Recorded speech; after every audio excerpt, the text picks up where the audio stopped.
Hello dear student, आपको स्वागत है फिर से सीटेट क्लास में। तो मैं स्टेट एस्टेट और सीटेट का जो एसएसटी होता है उसका मैं एक टॉपिक लेकर आया हूँ, वैदिक सभ्यता, जो बहुत ही इम्पोर्टेंट होने वाला है इस वीडियो के माध्यम से। तो आप लोग देख सकते हैं, वैदिक सभ्यता का मैं बहुत ही न्यू और वन लाइनर जो क्वेश्चन आंसर होता है, बहुत ही टॉपिक अच्छे अच्छे लेके आया हो, जो आप लोग देख सकते हैं इस वीडियो के माध्यम से। तो चलिए हम देखते हैं वैदिक सभ्यता का पूरा आज इस वीडियो के माध्यम से देखेंगे। तो इस वीडियो के माध्यम से आपको वैदिक सभ्यता समाप्त कर दूंगा। आज देख लीजिएगा, इसमें हर मेन टॉपिक कवर किया गया है और इसके बाद मैं क्वेश्चन आंसर भी इसका लेकर आऊंगा। तो चलिए, पहला टॉपिक वैदिक सभ्यता कालखंडों को विभाजित कितने कालखंड में है, तो दो कालखंड में है।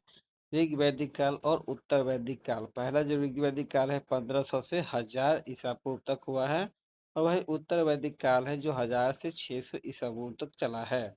चलिए हम आगे देख लेते हैं। ऋग वैदिक काल, इसमें क्या क्या घटना हुआ है सब बताऊंगा इसमें माध्यम से।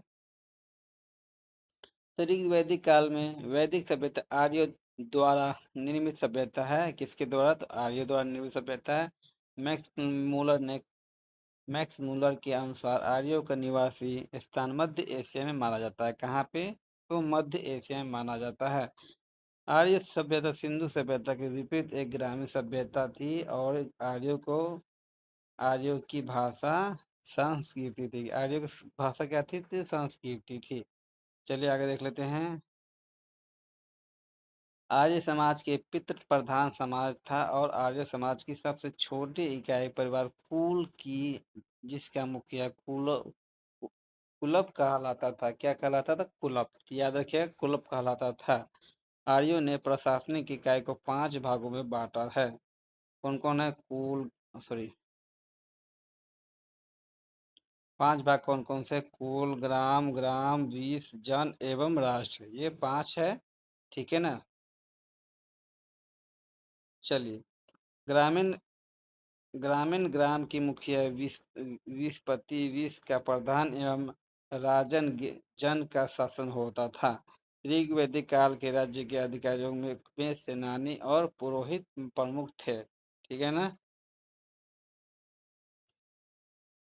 सूत रथकर एवं कमदी नामक अधिकारी रत्नी कहे जाते थे। इनके संख्या लगभग सहित लगभग 12 हुआ करती थी। गोचर भूमि का अधिकार वज्रपति होता था।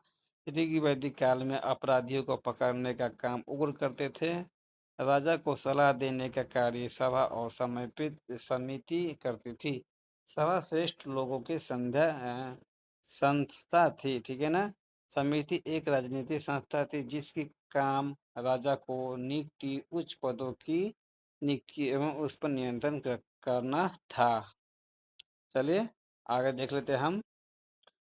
ईशान समिति के सभापति होता था। आर्यों की सबसे प्राचीन संस्था क्या थी? तो विदथ थी, जिसके जनसभा भी कहते थे। ऋग्वैदिक काल में महिलाओं भी सभी एवं विदथ के सदस्य थी। ऋग्वेदिक की रचना आर्य द्वारा किया गया है। ऋग्वेदिक जन शब्द 275 बार, वीर शब्द 170 बार, सभा शब्द का 8 बार और समिति शब्द का 9 बार उल्लेख किया गया है। इसमें शूद्र शब्द का भी उल्लेख 1 बार किया गया है। ऋग्वेद में 25 नदियाँ का वर्णन किया था। कितना नदी? तो 25 नदी याद रखिएगा, जिसमें सरस्वती सबसे महत्वपूर्ण एवं पवित्र नदी बताई गई है, जबकि इसमें गंगा एवं 1 बार और यमुना की 3 बार उल्लेख किया गया है। चलिए आगे देखते हैं। ऋग्वेदिक में 7वें मंडल में दशरग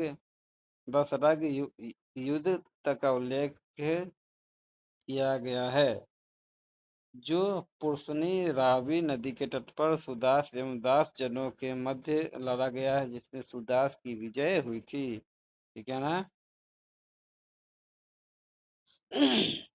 चलिए, गविष्ठ शब्द का प्रयोग युद्ध के लिए किया जाता है, जिसका अर्थ गायों की खोज की करना होता है। ऋग्वैदिक काल में पत्नी अपने पति के साथ यज्ञ कार्य में भाग लिया करती थी। इस काल में बाल विवाह एवं प्रथा का प्रचलन नहीं था। इस काल में विधवा औरत अपने मृत पति के छोटे भाई देवर से विवाह कर सकती थी, जिसके नियोग नियोग कहा जाता था। क्या कहा जाता? नियोग। ऋग्वैदिक काल में महिलाओं भी शिक्षा ग्रहण करती थी। ऋग्वैदिक में लोमा, मेढक, घोष, सिक्ता, अपला एवं विसर्ता जैसी महिलाओं के वर्णन मिलता है। चलिए आगे देखते हैं। इस काल में लोग तीन प्रकार के वस्त्रों का उपयोग करते थे: वस्त्र, अधिवास और उसनिस। अंदर पहनने वस्त्र की नीवी कहा जाता था। आर्यों का मनोरंजन का मुख्य साधन संगीत, रथ दौरा, घोड़दौरा और धृत कीर्त था। आर्य लोगों का मुख्य पेय पदार्थ सोमरस था। क्या था? सोमरस था। चलिए आगे देख लेते हैं हमें फिर। ऋग्वैदिक काल में अग्नि को मनुष्य को देवता के बीच मध्यस्थ माना जाता था। ठीक है ना? अग्नि को आर्यों ने ब्याज ब्याज खाने वाले लोगों को वेनकट या सूदखोर कहा जाता था। सूदखोर अभी भी बोला जाता है।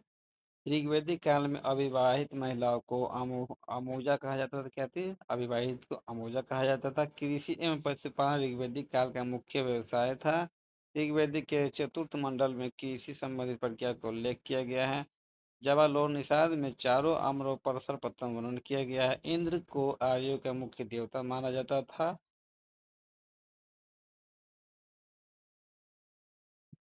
आर्यों के प्रिय पशु जो होता है घोड़ा होता है। ठीक है ना? आर्यों में व्यापारी वर्ग की पानी कहा जाता था। व्यवसाय वस्तु विनीत पानी पर आधारित है। इस काल में अतिथि को क्या कहता था? तो गुहांत कहा जाता था। गाय को अध्यात्याय न मारने योग्य पशु माना गया है। वैदिक ऋग्वैदिक काल में आर्यों ने देवताओं को तीन भागों में विभाजित किया। तीन भाग में क्या क्या विभाजित? चलिए देखते हैं। आकाश का देवता विष्णु, सूर्य, उषा, पुषण आदि बोलता है। बिल्कुल राइट। अंतरिक्ष के देवता को वायु, रुद्र, इंद्र, मारुत आदि बोलता है। वही पृथ्वी के देवता को पृथ्वी, सोम, बृहस्पति, अग्नि आदि मानता है। उत्तरवैदिक काल। इस काल में यज्ञ संबंधित कर्म कांड का शुरुआत हुआ, यानी यज्ञ विधान क्रिया उत्तर वैदिक काल के विधान है। उत्तर वैदिक काल में राजयुग यज्ञ का प्रचलन शुरू हुआ है। यह एक राज्याभिषेक से संबंधित यज्ञ था। वाजपेयी यज्ञ के दौरान रथों की दौरा एवं आयोजन होता था। यह यज्ञ विशेष रूप से खान पान से संबंधित था। ठीक है ना? अश्वमेध यज्ञ शक्ति का सूचक था। चलिए देख लेते हैं। अग्नि के पशु बलि अग्निष्टोम यज्ञ के दौरान दी जाती थी। ऋग्वैदिक काल में पशुओं का देवता का पोषण थे, जो उत्तर वैदिक काल में शूद्रों के देवता हो गए। उत्तर वैदिक काल में इंद्र को स्थान पर प्रजापति सबसे अधिक प्रिय देवता हो गए। ठीक है ना? चलिए आगे देख लेते हैं। इस काल का प्रजापति शिष्ट और रचयिता एवं विष्णु विश्व की रक्षक माने जाते हैं। अर्थवेद के अनुसार राष्ट्र राजा के हाथों में हो तो राजा और देवता मिलकर उसे श्रेष्ठ बनाए। गोत्र और आश्रम व्यवस्था का उल्लेख सर्वप्रथम उत्तर वैदिक काल में हुआ है। गोत्र प्रथा एवं गोत्र विवाह उत्तर इसी काल का दिन था। गोत्र शब्द का संबंध गाय से होता है। उत्तर वैदिक काल में सभा एवं समिति का उल्लेख तो मिलता है, परंतु विदस्ता का उल्लेख नहीं मिलता है।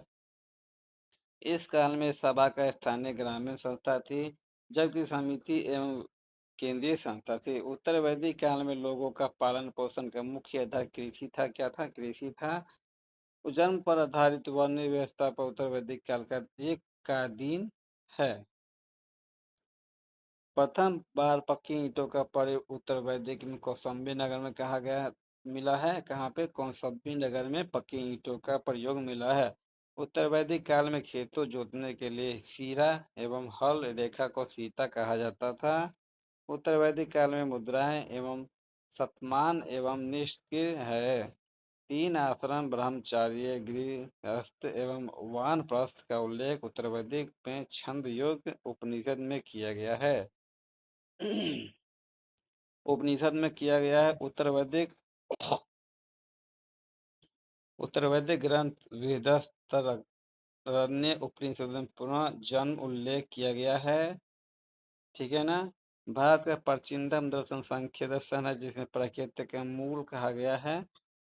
इतने ब्राह्मणचार्यों का वर्णन करते में उल्लेख मिलता है। तो इस प्रकार से उत्तर वैदिक काल आज हम समाप्त कर दिए इस वीडियो के माध्यम से। वीडियो अच्छा लगा तो जरूर लाइक करें, क्योंकि इसी तरह के वीडियो आपको मिलता रहेगा एसएसटी के क्लासे का। फिर इसका मैं सीडीपी करवाऊंगा। तो अच्छा लगा तो बिल्कुल लाइक करें, सब्सक्राइब करें, चैनल को शेयर कर दे। तब तक के लिए बाय, नेक्स्ट वीडियो के लिए।